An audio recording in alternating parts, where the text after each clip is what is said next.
नमामि सर्वेभ्यो नमो नमः। नमामि प्राचार्य महोदयः। प्रिय छात्रगणः सर्वेभ्यः शुभसन्ध्या। अहं शुभ्रा आचार्य। अद्य वयं संस्कृतविषये किञ्चित् पठामः। वयं सर्वे जानीमः यत् संस्कृतभाषा सम्पूर्णविश्वस्य प्राचीनतमभाषा, देवनागरी भाषा, वेदभाषा, सरला भाषा। संस्कृत नैव क्लिष्टा न च कठिना। वेदभाषा अपि संस्कृतभाषा भवति। अतः संस्कृतस्य संरक्षणाय सदैव नैजं सर्वं ददाम्यहं। जयतु संस्कृतं जयतु भारतम्। सन् उपसर्ग क्री धातुक्त प्रत्यय इति संस्कृतस्य व्याकरणदृष्ट्या भवति। संस्कृत इत्युक्त अर्थं समलंकृत वा संस्कारयुक्त भाषा संस्कृत भाषा। अस्तु, तो पिला माने प्रथमे संस्कृत आमे जो चैप्टर पढ़िबा संस्कृते किं नास्ति ता पूर्व मु संस्कृत विषय किछि कहया पई चाहूची। संस्कृत हैला संपूर्ण विश्वर प्राचीनतम भाषा। सर्वासां भाषाणां जननी संस्कृत भाषा। जिते भी भाषा देखुच से जिते भी हो, इंग्लिश हो कि ओडिया हो, हिंदी हो, उर्दू हो, तेलुगु हो, पंजाबी हो, जिते भी सब लैंग्वेज अच्छी पृथ्वी रे विश्व रे सबु भाषार जननी किए ना संस्कृत भाषा। ठीक, तो से आमर जो संस्कृत किम नास्ति, संस्कृत रे कौन नाही, संस्कृत रे कौन अच्छी। जदि आमको कई प्रश्न करचंती कि संस्कृत रे कौन अच्छी, तो आमे तांको प्रश्न प्रत्युत्तर प्रश्न दबु कि संस्कृत रे कौन बा नाही। किंतु यही प्रश्न करने पूर्व आमको सेतिकी ज्ञान होइतिबा दरकार और सेतिकी संस्कृत संस्कृति आ आमर संस्कार विषय आमको सेतिकी ज्ञान थिबा दरकार, तेबे जाइके आमे से प्रश्न करि परिबु। तो पिला माने ए जो संस्कृत किम नास्ति ए चैप्टर माध्यम रे आमको यही ज्ञान मिलिबो कि प्रकृत रे संस्कृत रे कौन अच्छी और संस्कृत रे कौन नाही। एटा तो कहवा असंगत हम कि संस्कृत कौन नाही। प्रकृत रे संस्कृत रे बहुत किछि अच्छी जहाँ कि आम ज्ञान बाहर रे। ठीक, तो ता विषय आम पढ़ा कि कौन ए सब्जेक्ट आमको ए चैप्टर रे आमको कौन जानवा को मिलिबो। ठीक, तो पिला माने मु पैराग्राफ पढ़ी कि मु तार माने आक्षरिक कहीदेवी, अनुवाद कहीदेवी, डिस्क्राइब कहीदेवी। आपण माने भी सही टाइप चेष्टा करेंगे पैराग्राफ पढ़ापी। तादेह कौन भी जदि माने कठिन शब्द मिलूँ आपण मानक कष्ट लगिला बुझीगलानी, प्लीज मते जनइबे, फेसबुक व्हाट्सएप रे जनइबे। ठीक, ओके, तो स्टार्ट करिबा। श्री एन ईश्वरन केरल राज्यस्य कन्नूर मंडलस्य निवासी। असौ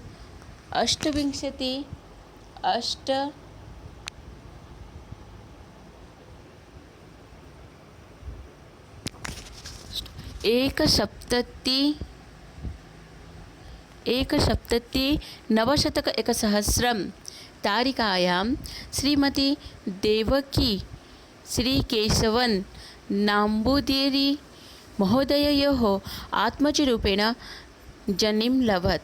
स विंशतेः पुस्तकानां रचयिता। भारतस्य विज्ञानपरम्परा इति पुस्तकस्य संस्कृते किं नास्ति इति तद्रचितः प्रबन्धः अत्र संगृहीतः सम्पादितश्च। अच्छा, तो इथे कौन कहुई ना श्री ई एन ईश्वरन केरल प्रदेशस्थ कन्नूर जिला निवासी अटंती।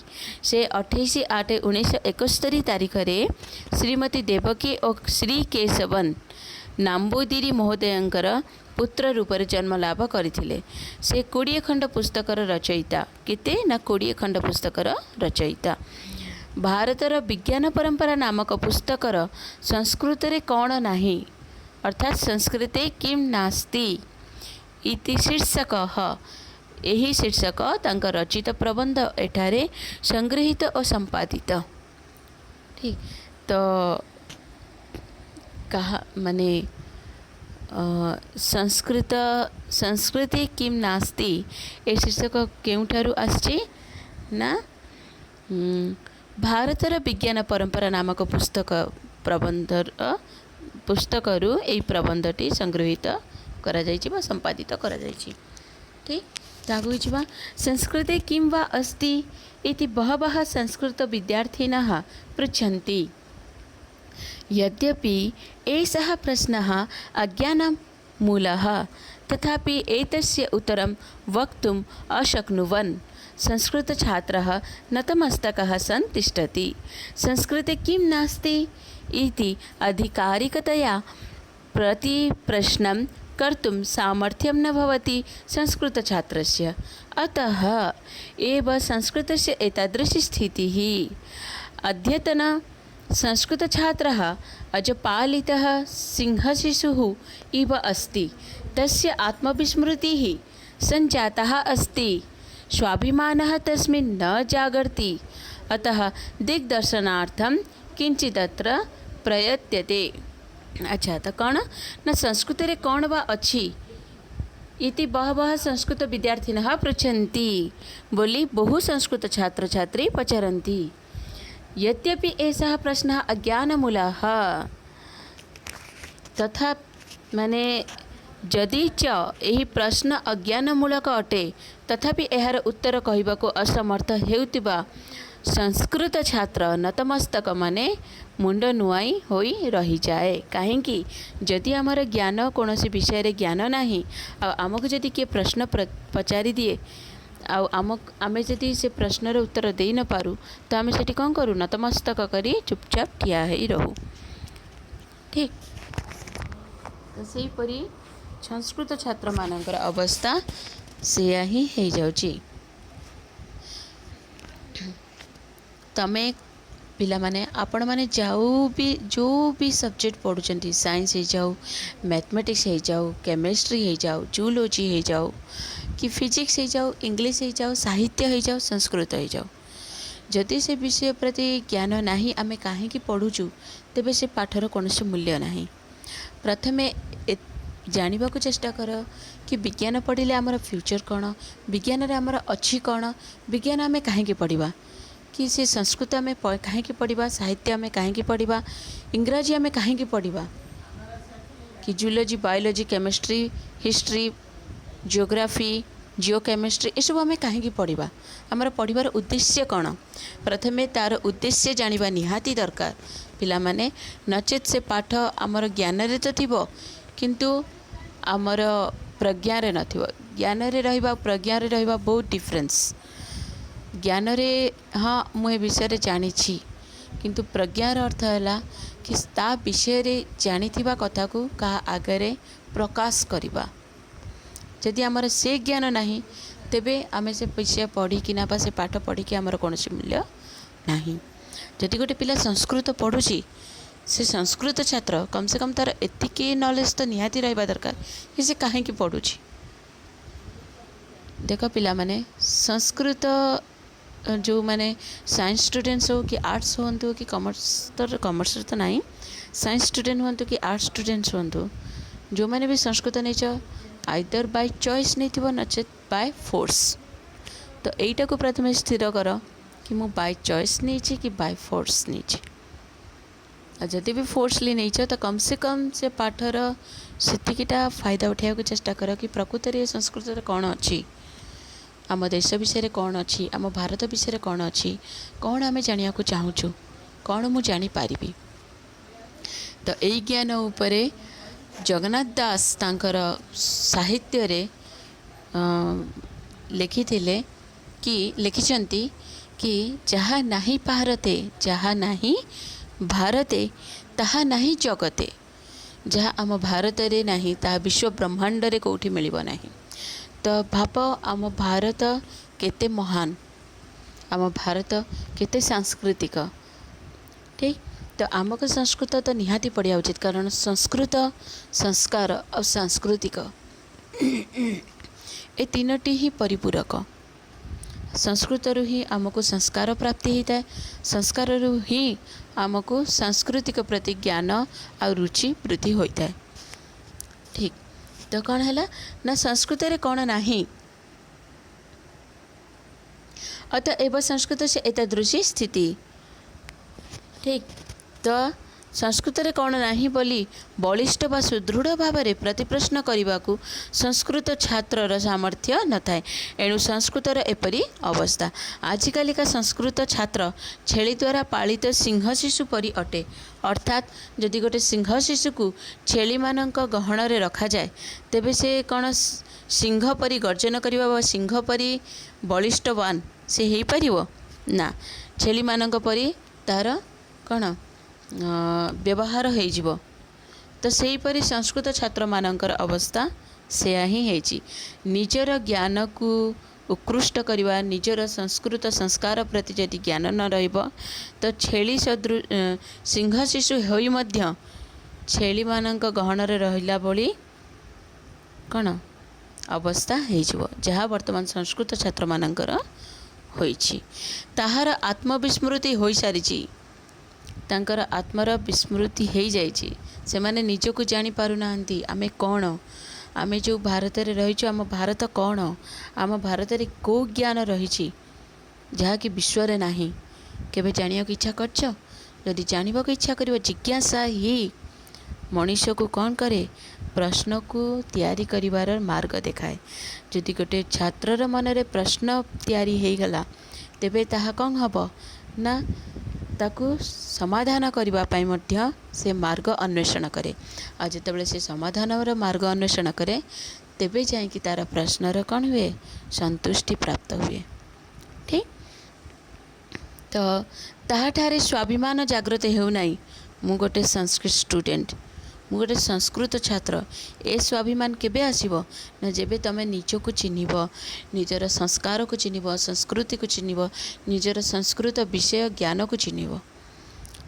एणु दिग्दर्शन पाई एही दिग को दर्शन कराइबा पाई एठारे किछिटा चेष्टा करा जाउछि। तो कौन चेष्टा कराइछि आगु को पढ़िबा ना संस्कृत वाङ्मयं द्विधा विभक्तुं शक्यं आध्यात्मिकं भौतिकं चेति। आध्यात्मिकं नाम केवलं देवस्तुति परं न तत्र सर्वे शास्त्रीय विषयाः अपि अन्तर्भवन्ति। वेदाः वेदाङ्गानि उपवेदाः पुराणानि इतिहासः धर्मशास्त्रं दर्शनानि इत्यादयः सर्वे आध्यात्मिकसाहित्यशब्देन निर्दिश्यन्ते। पुराणाद्वयः विविधशास्त्रतत्त्वानि प्रतीकात्मकतया निरूपयन्ति। दशावतारकथा परिणामघट्टं निरूपयति। हयग्रीवकथा मनुष्यहययोः मस्तिष्कसाम्यं प्रतिपादयति। एतादृशानि बहूनि उदाहरणानि प्रदर्शयितुं शक्यानि। भौतिक विषयेषु विज्ञानं सामाजिकं साहित्यं चेति त्रयः भागाः। विज्ञाने तु गणितं भौतिकशास्त्रं रसायनशास्त्रं जीवशास्त्रम् इत्यादयः गण्यन्ते। सामूहिके इतिहासः अर्थशास्त्रं राजशास्त्रं भूगर्भशास्त्रम् इत्यादयः अन्तर्भवन्ति। साहित्ये च दृश्यश्रव्यमिश्रभेदाः परिगण्यन्ते। संस्कृतस्य आध्यात्मिकं साहित्यिकं च वैशिष्ट्यं सर्वैः ज्ञातचरम् एव इत्यतः तद्यत्र न परामृश्यते। ठीक तो कौन ना संस्कृत वाङ्मय को दुई भाग में विभक्त करा जाई पारे। गोटेला आध्यात्मिक और गोटेला भौतिक। आध्यात्मिक भाग केवल देवतांक स्मृति प्रधान नुहे अर्थात संस्कृत कहले आम धारणा एतिक अच्छी कि श्लोक उच्चारण करवा पूजा पाठ करवा देवनीति करवा कर्मकांड करवा यही सब ना।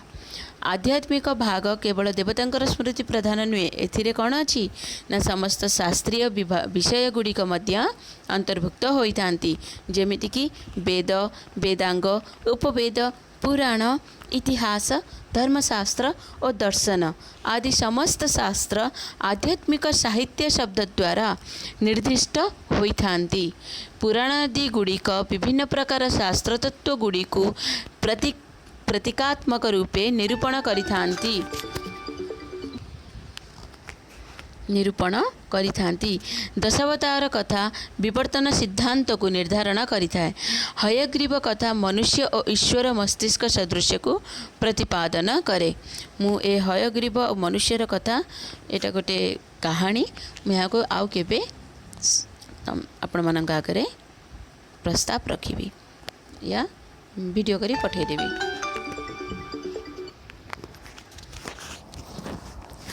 एहीपरी बहुत उदाहरण दर्शा जाई पारे। पिला माने आपण माने तो जानिचंती वेद हैला कण ना अखिल भारत र अंग हैला वेद।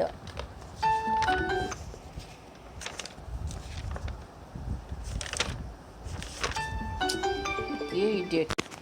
Hello hi. तमे बर्तन फोन करला ना? हाँ अलगा नंबर तमे कॉल करला ना? अलगा नंबर मु तुम बर्तन फोन रख मु एठी रेकॉर्ड करछि मोर जिंस। कौन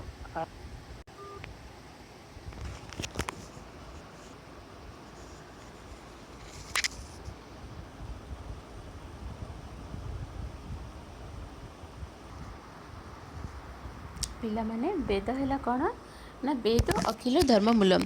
जिते भी धर्म देखुच से सबूर धर्मर मूल किए ना वेद।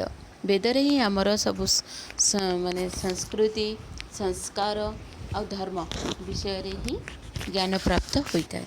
ठीक सेमती वेदांग वेदांग उपवेद पुराण दर्शन धर्मशास्त्र इतिहास एसबू मध्यम कौन हुए ना विश्व जगतर जिते भी जमती कि तुम साइंस केमिस्ट्री जूलोजी बायोलोजी एसबू जहाँ भी पढ़ुच से सबूर ज्ञान आमर संस्कृतर वेद वेदांग धर्मशास्त्र पुराण ए सबुरे ही प्राप्त बा लिखित रूप से अच्छी। ठीक तो केमिति अच्छी आम से विषय पढ़ा कौन ना भौतिक विषयेषु विज्ञानं सामाजिकं साहित्यं चेति त्रयः भागाः। विज्ञाने तु गणितं भौतशास्त्रं रसायनशास्त्रं जीवशास्त्रम् इत्यादयः गण्यन्ते। सामूहिक इतिहास अर्थशास्त्रं राज्यशास्त्रं भूगर्भशास्त्रम् इत्यादयः अन्तर्भवन्ति। साहित्ये च दृश्यश्रव्य मिश्रभेदाः परिगण्यन्ते। ठीक तो कौन ना भौतिक विषय गुड़िकर विभिन्न सामाजिक साहित्य नामक तीनोटी विज्ञान सामाजिक और साहित्य नामक तीनोटी भाग विद्यमान। ठीक तो कौन ना भौतिक विषय विज्ञान रे कौन अच्छी ना गणित पदार्थ विज्ञान रसायन विज्ञान जीव विज्ञान आदि परिगणित हुअन्ति। सामाजिक कौन अच्छी इतिहास अर्थशास्त्र राजनीतिशास्त्र भूतत्वशास्त्र आदि अंतर्भुक्त होता। साहित्य कौन अच्छी ना दृश्य श्रव्य और मिश्र भेद कौन ना गद्य भाग और पद्य भाग दृश्य ये सब साहित्य कौन अच्छे आमर कौन मिले ना जो गद्य भाग और पद्य भाग ये सब मिले से सब कौन हुए ना दृश्य और श्रव्य दृश्य माने देखि पारुथिबा और श्रव्य माने शुणी पारुथिबा और मिश्र भेद गुड़िक परिगणित होइथांती। ठीक संस्कृत रे आध्यात्मिक और साहित्यिक वैशिष्ट्य सर्वज्ञात होइथिबारु ताहा एठारे विवेचना बा विचार करा जाऊ नाही। ठीक पिला माने इंट्रोडक्शन रे कम से कम आमको एतिकी नॉलेज तो हो गला कि विज्ञान अर्थात साइंस सामाजिक अर्थात सोशल साइंस साहित्य अर्थात लिटरेचर गणित मैथमेटिक्स भौतिक शास्त्र फिजिक्स रसायन शास्त्र केमिस्ट्री जीवशास्त्र बायोलॉजी इतिहास हिस्ट्री अर्थशास्त्र इकोनॉमिक्स राज्यशास्त्र पॉलिटिकल साइंस बा पॉलिटिक्स भूतत्वशास्त्र बा भूगर्भशास्त्र ये कौन ना जियोलॉजी जियोग्राफी जियोकेमिस्ट्री ए सबूर ज्ञान आमको कौट प्राप्त हुए ना संस्कृतर वेद वेदांग पुराण इतिहास धर्मशास्त्र ये सब पढ़िले ता देहरु आमको ज्ञान प्राप्त हुए। केमिति हुए तार किछि प्रमाण अछि भी ना नहीं से सब आम नेक्स्ट पॉइंट रे पढ़ा। नेक्स्ट पॉइंट है आमर सामाजिक जो मुझे आगु कहली विज्ञान सामाजिक और साहित्य ए विषय गोटे गोटे पॉइंट्स आम पढ़ा। ओके धन्यवाद। जयतु संस्कृतम जयतु भारतम।